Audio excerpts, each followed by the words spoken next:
Okay. Good afternoon. Good day of work out here. A little bit different for us to be out here on a Monday practicing, but I thought it was the best thing for us as a football team. I thought the guys came out, they moved around pretty well today in uppers. I think you guys have already gotten the announcement that Chase will be our starting quarterback this week, and we will utilize Ruhan Peel both on offense and on defense. Questions? What went into the thought process to start Chase this week? I think you guys know that I don't make those decisions lightly without a lot of thought, without a lot of consideration. I think ultimately it comes down to us as a staff believing that Chase will give us the best opportunity to win this week, and that is the ultimate goal, is to be 1-0 this week. As I said last week, I know Gary knows that he could be a more accurate passer. He knows there are a lot of things he can improve upon, and he came out there and he worked, and he really worked, and that's all I asked him to do. Because the reality of the situation is Gary, Chase's helmet comes off, could be back in there the second play of the game. If he twists his ankle, he could be back in there the second series of the game. So, this is not the end of Gary Nova's career, but this week we felt as a staff Chase would give us the best chance to win. You've always said that, but what specifically gives you the better chance to win with Chase this week? I don't know that it's in the best interest of the program for me to talk about the specifics and of the deficiencies of our players. I don't think that's really going to help us, and probably would help our opponents more than anybody. How much will it help Chase to have a full week with the ones getting ready? I think it's critical. I think the first team quarterback gets the starters reps, and at that position it's probably weighted more than any other position, where the starter gets probably 70 to 80% of the reps. That doesn't happen at the other position. So I think that'll be critical. I think having the extra day like today, it should be helpful as well. How have you seen the team respond today with Chase out there with the ones in practice? I haven't seen any difference in the way the team has worked. I think that the team worked very well for Gary, and I think the team will work very hard for Chase. We're fortunate to have a guy in the role of backup quarterback and now the starting quarterback who's a senior and has played in games, has played in big games, and has been part of wins here at Rutgers University. So I think the team is working for the team. It's not about who actually the quarterback is. Can you talk about Chase's work ethic all this time, not being the starter, and what he's put in this year to all the effort that he's put in? Yeah, Chase has worked very hard, and a lot of times as the backup quarterback, that's more mental than anything else. You get your opportunities in practice, and he's gotten some opportunities at the end of games. But Chase has been a very diligent worker the entire season, which is what I expected him to do. Chase is an unselfish guy, and he's a competitor. He wanted to be the starting quarterback, and when I spoke to him when we first made the decision, I said, you have to be ready. You don't know when your opportunity is going to come, and now that opportunity has arrived. Kyle, what does it say about the sense of urgency for these last two games? Because obviously that's not a move made with the future of your program in mind, since he only has 2 games left, Chase. I mean, what does it say about the sense of urgency for these 2 games to go to a senior right now?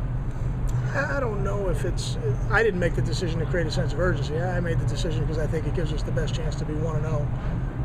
I think every player in the program understands that.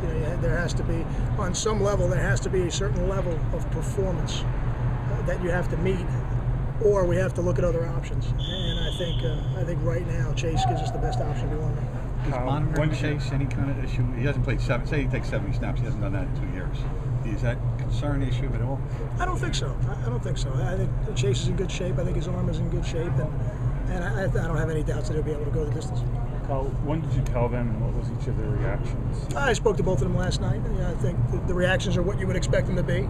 Gary's disappointed. Gary's a competitor. He wants to be the starter, and I would expect nothing less. And I think he is determined to go back to work and improve upon what he needs to improve upon, and when he gets his opportunity, to make sure that he's ready for it. And I think Chase is excited about the opportunity. This is something that he has continually worked and prepared for the entire season, and now he's going to get an opportunity to go out there and be the quarterback. Kyle, why is the timing right now to do the 2 sides with Ruhan versus last week or any time since you moved him to defense? Well, I think it's probably twofold. You guys saw the injury report, so Leonte won't play, and Ruhan is a valuable guy in the role he had on offense. That's part of it. Part of it is that he's had a couple weeks playing defense now, so I think he's better equipped to do it now than when he's first learning the position. Could you imagine him playing like consecutive series? Like, will he, what I'm saying, like offense and then go right out on defense, or will you try to give him a break in between when he's playing? I think the special teams will probably be his break. Could I see him going from playing third down on defense to first down on offense? Sure, I think he could do that. Would it be the whole game? Probably not. How does it change what he does in practice this week? You know, how much time does he spend each one, and what does that look like? We will divide up the individual time that he spends so he gets the skill work that he needs. The meeting time we'll arrange, around his class schedule and those type of needs. But in the team periods, because we're doing a pro service type of practice right now, it'll fit very well with actually playing a player both ways. With Leonte out, who do you expect to kind of fill in that role in his absence and kind of pick up the slack? I don't think that's any different than when Leonte's not in the game. He doesn't play every snap of the game, and we're fortunate that happens to be a position where we do have a little bit of depth. And guys like Brandon Coleman, Karan Pratt, I thought Andre Patton had an excellent practice out here today, made a couple of spectacular catches, and Janarian Grant, Colton Agadosi, so John Simmons. We've got some guys coming on, and I think when called upon, they'll be ready to go. I was going to say, is it Connecticut winning last week? Is that kind of a relief to you in the sense that they're a little less desperate? You know, how desperate teams can get at the end of the year. They haven't won. Is that kind of beneficial almost for you? I'm not sure it's beneficial. I'm not sure it would have been a negative for us had they not won. I think it speaks to how competitive their players are. You go back over the last couple of years, or the last 8 years, down back to 2005. I did it this morning and just looked at all the scores of the Rutgers Connecticut games, and a couple things jump out. I don't think our offense has ever scored more than 28 points against them since 2005, and just about every one of those games is really competitive, regardless of the records. I think this is probably as close to a rival game as we have in our program, and I think they would probably feel the same way. Thanks, Kyle.